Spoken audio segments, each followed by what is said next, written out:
Bismillahirrahmanirrahim and Assalamualaikum warahmatullahi wabarakatuh. Salam sejahtera.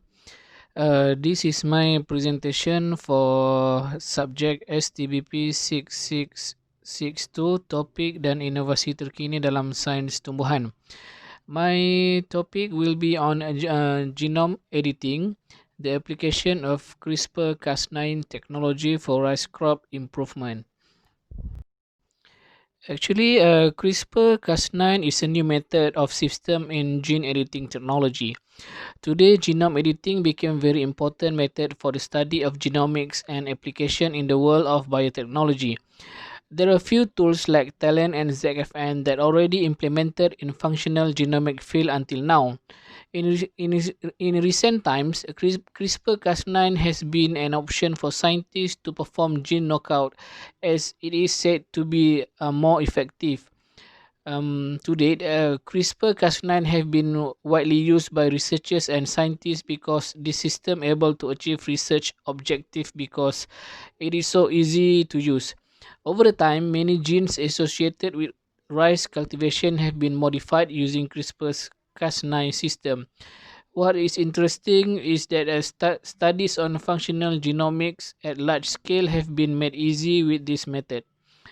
So, in this presentation, we will look forward the role of CRISPR-Cas9 in rice genome modification to improve rice quality and why this system is preferable over the conventional system.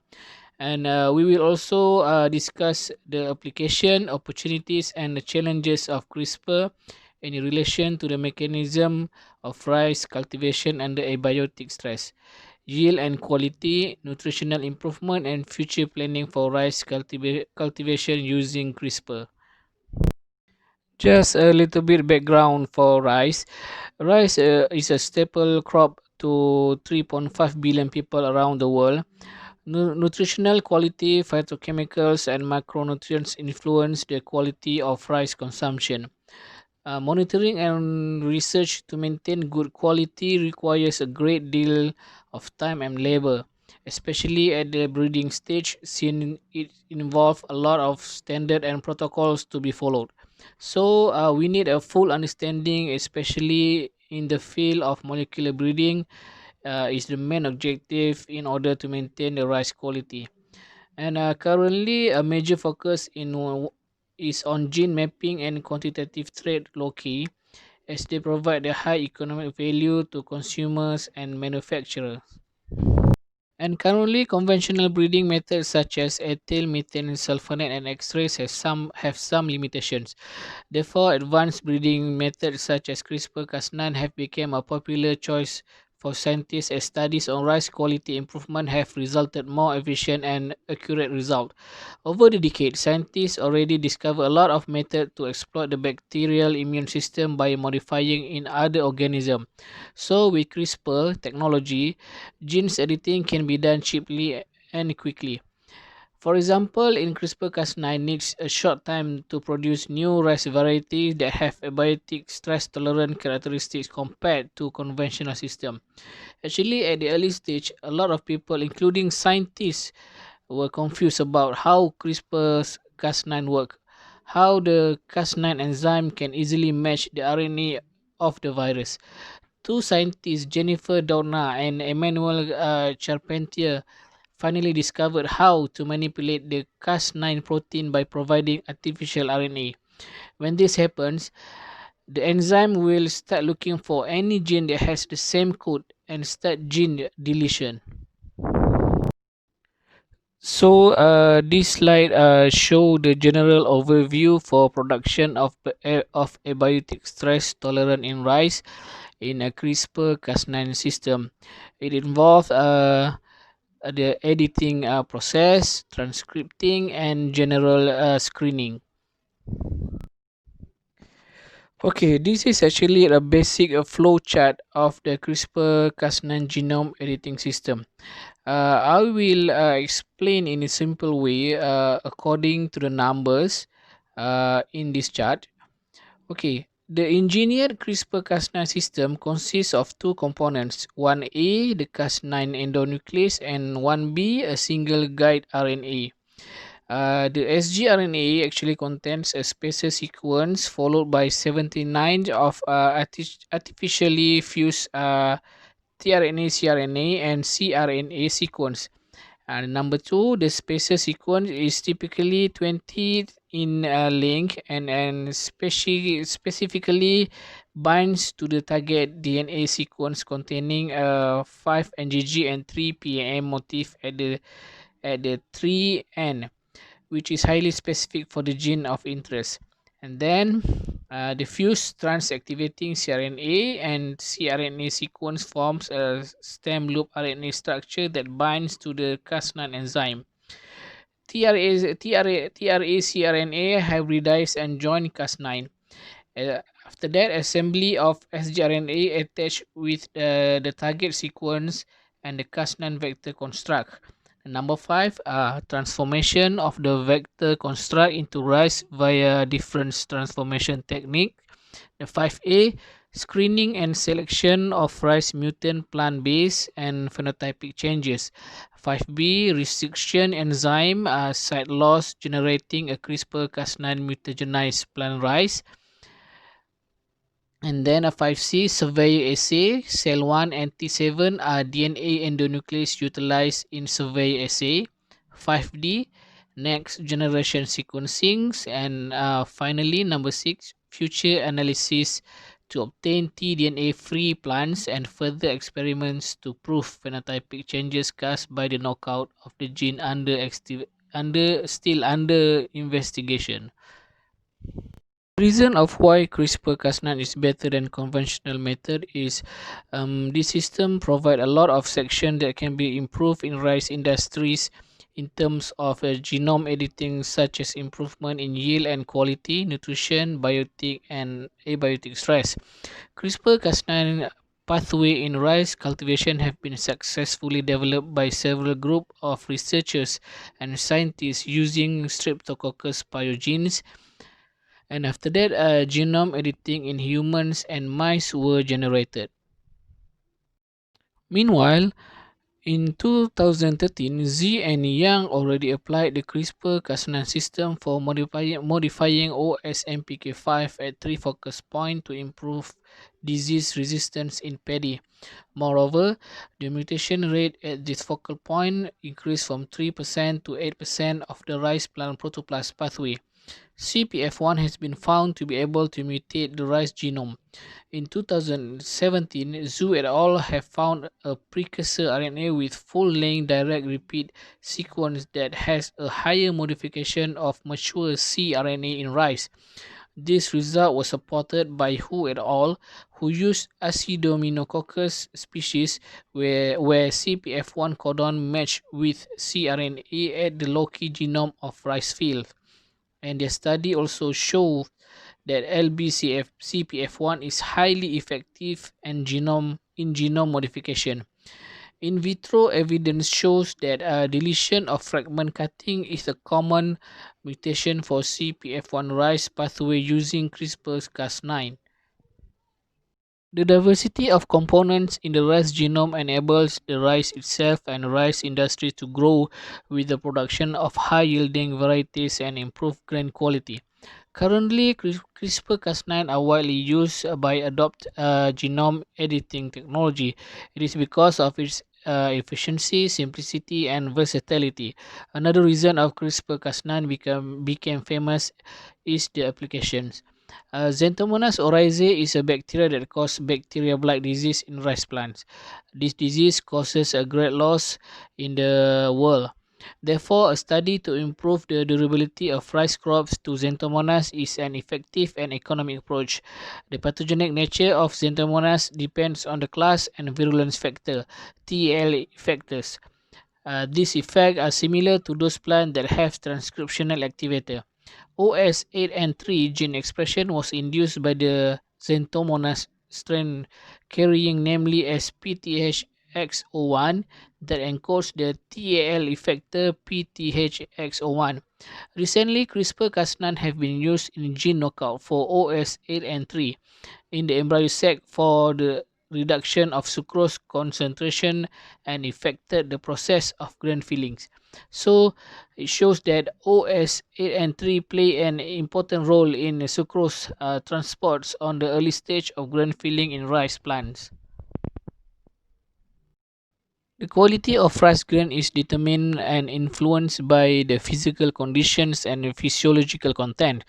Physical condition is defined as the size of the kernel, the shape of the grain, and the perfection of the grains. The quality of physical condition is very important as it will determine the profitability of rice producers and greatly influence the output of rice production.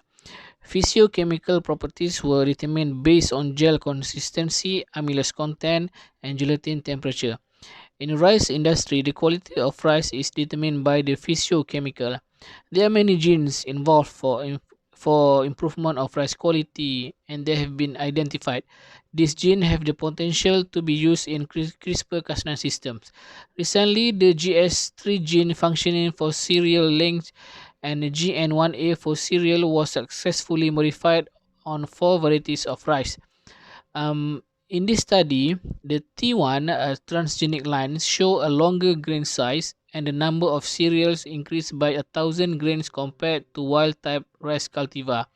At the end of the study, it has been proven that genome editing has increased grain size and increased grain weight for 1,000 grain. In terms of improvement in nutrition, as we know, rice is a major source of nutrient that supplies up to 70% of the calories for the needs of more than 2 billion people worldwide.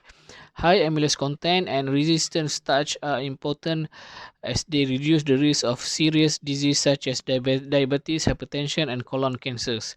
Scientists and physicians are aware of this and research to develop high quality varieties of amylase content and resistant starch should be done. The CRISPR-Cas9 system was able to produce a high amylase content rice using two rice-based enzymes, which are SB1 and SB2B. Gene knockout is also used to produce the healthy and not toxic rice crops through gene modifications. Among the heavy metal found in rice fields, cadmium is very dangerous as it can as it can cause health effect to humans during rice consume. The content of cadmium in indica cultivar is higher than japonica and it should be controlled. Although several steps have been taken, such as charcoal application and salt treatment to reduce cadmium, these steps are only temporary. Conventional approach to develop a low cadmium rice cultivar are extremely difficult and challenging because they take a long time. Through CRISPR-Cas9 system, an indica rice line was successfully generated with the knockout gene of cadmium metal carrier, namely as OS-NRM5. CRISPR-Cas9 also play important roles in improvement in biotic and abiotic stress in plant. There are various abiotic stress factors such as flood, drought, salinity, overheat, and heavy metal toxicity that can affect the agricultural production, especially in rice. Salinity is one of the problem in rice production, especially at the vegetative stage. One of the goals in the breeding world is to study of rice crop that are tolerant to salinity. In 20 years, many salinity related genes have been successfully cloned. In the rice industry, the CRISPR-Cas9 system has been widely used and many genes have been knocked out and salinity related phenotypes were obtained using this method. This system has greatly improved the method of study in the field of breeding, especially rice crops. A report from several studies show that CRISPR successfully enhanced salinity tolerance by targeted mutagenesis of transcriptional factor or SRR22. Recently, mutation based on genome editing used the ALS gene was achieved to produce rice plant that had tolerant characteristic of herbicides. This method has been used by Lee et al. Using talent HR based gene replacement and has successfully generated multiple mutation points and OSALS rice crops. When evaluated, it was found that the mutation efficiency was 6.3% more stable in all the results with strong herbicide tolerance. In the case of drought stress, abscisic acid is responsible for the environmental regulators that respond to the environment by binding the protein 1 ABRE. Overexpression of ABRE1, also named as ABF2, promotes drought tolerant crops for rice and soybeans, while ABRE1 deficiency results in less susceptible to drought. To CRISPR-Cas9, these mechanisms have been remodeled for CRISPR activations and CRISPR interference. Although many genome functions from various crops such as rice has been solved, there are still weaknesses and challenges regarding the CRISPR-Cas9 system. We are not yet at the level to be proud of, as the understanding of the function of plant genes is still incomplete. There are many challenges and obstacles that need to be overcome in order to improve genomic research in agriculture. First is field tests still need to be done to get complete information. Lab tests is not enough. This is because most genes do not act individually, but some of genes play multiple roles that influence plant physiology. CRISPR-Cas9 effect may not be accurate. Sometimes the CRISPR-Cas9 complex is bound outside the target and the result of the genome sequence are inconsistent and cause non-specific gene modifications. Moreover, the CRISPR-Cas9 system can only accept error such as a mismatch only 3 times on 20 base pair DNA sequence. Actually, the biggest challenge in implementing CRISPR-Cas9 in agriculture is the level of effectiveness of the system for proper and accurate plant cell, so that the desired expression can be used by consumers such as farmers. So, scientists and scholars need to prove that the CRISPR-Cas9 system is universally accepted, because the issue of modified crops has long been debated between scientists and human rights activists. As we know, most of the farmers are between 50 to 70 years old, and they are low educated, especially in recent lab technology based. Farmers stay at rural area and far from updated tools like CRISPR-Cas9. So the information of CRISPR-Cas9 must be well delivered from the higher education level to the farmer level. Whether the system has adverse effect on agricultural commodities or not, it needs to be proved to make CRISPR-Cas9 implementation accessible to the public. Despite the challenges and obstacles in CRISPR-based genome editing technology, there is still room for future prospects and opportunities to improve. The CRISPR-Cas9 system has the potential to improve studies involving DNA sequence, such as promoters, transcripts, and selected genomic groups. For example, nitrogen is the most important element in agricultural world. So using the CRISPR-Cas9 genetic element can be used by transferring nitrogen binding properties of bean species to the target plant to prove nitrogen binding process in the to improve the nitrogen binding process in the atmosphere. Adaptation of plants to the environment is increasing. Previously, neglected local crops are gaining attention. The aviogenic species, previously only grown in one season, now can be grown in the winter recently. The next example is tomato plants. There are efforts to produce tomatoes that can produce bigger fruits and higher yields by adopting new species from ground cherry related tomato species. Maybe in the future, the field of agrobiodiversity may be facing issues related to sustainable agriculture. So this issues is closely related to food security. Through CRISPR-Cas9 system, local crops will be sustainable, will become a sustainable source of foods, so that important costs can be reduced and local produce can be increased. Domestic plants may undergo genetic changes such as resistance, longer lifespan, adaptation to different environments and temperatures, and more. Malaysia's self-sufficient level is about 73% based on rice production. And maybe if you use CRISPR-Cas9, we can increase the SSL up to 80% in the future, maybe one day.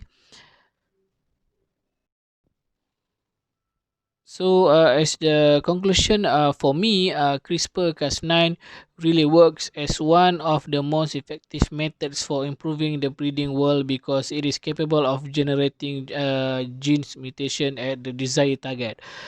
This method is more efficient, more accurate, and easy to understand. The advantage of the system lies in the transgenic condition that result in genetic modification through the replacements, fragmentation, and deletion of genes or fragments, resulting in no difference between conventional breeding and genome editing. That's all. Thank you.